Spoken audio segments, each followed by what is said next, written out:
લીલિયા મોટા તાલુકાના નાના લીલિયા ગામે આજે સવારે અંદાજે 7 વાગ્યાના સમયે ભારે વરસાદના કારણે માલઢોરનો ફરજો ધરાશાયી થયો હતો।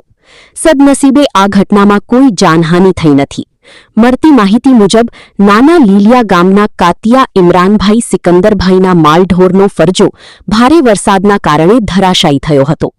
ઘટનાની જાણ થતાં સંબંધિત અધિકારીઓને તાત્કાલિક જાણ કરવામાં આવી હતી।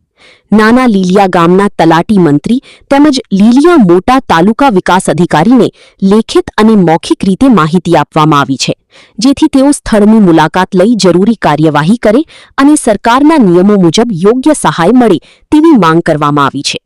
સ્થાનિક લોકોના જણાવ્યા મુજબ છેલ્લા કેટલાક દિવસોથી સતત વરસી રહેલા ભારે વરસાદના કારણે કાચા અને જર્જરિત માળખાઓને નુકસાન પહોંચવાની શક્યતા વધી ગઈ છે।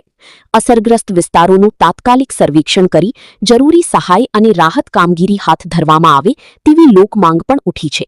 રિપોર્ટર અનિલ વાળા, લીલિયા મોટા। મારું ગામ નાના લીલિયા છે। મારું નામ કાતિયાર ઇમરાન સિકંદરભાઈ છે, બરોબર। આજે સવારે વહેલી સવારે 7 વાગ્યે મારો ફરજો તમે જોઈ શકો છો કે જર્જરિત થઈ ગયેલ છે અને પડી ગયેલ છે।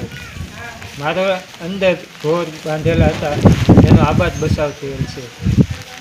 મેં આ અંગે અમારા તલાટી મંત્રી સાહેબ અને લીલિયા ટીડીઓ સાહેબને જાણ કરેલ છે।